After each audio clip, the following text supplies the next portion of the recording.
শুনছো মেয়ে, এই যে ধূসর মেঘের খামে বর্ষা নামে, জমছে কত ফুলের রেণু চুলের ভাঁজে, দক্ষিণ হাওয়া হঠাৎ এসে আঁচল ভাষায় সুবাস মেখে, জলের কণা আলতো করে গাল ছুঁয়ে যায়। ছুঁতে পারো তুমিও খানিক?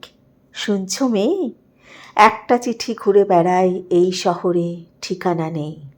সেই চিঠিটার বুকের ভেতর জমছে ব্যথা শঙ্খবনে, বাতাস ভারী দীর্ঘশ্বাসে, কি যায় আসে।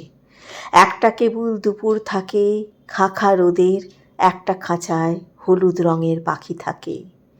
সকাল দুপুর সেই পাখিটার বুকের ভেতর, কে জানি কে আকাশ আঁকে। শুনছো মেয়ে, সেই আকাশে একলা একলা কে উড়ে যায়, কার কি ভুলে, ঠিকানাহীন চিঠির মতো বাউন টুলে। শুনছো মেয়ে, এই শহরে একটা বুকে তোমার নামে সকাল দুপুর সন্ধ্যা নামে।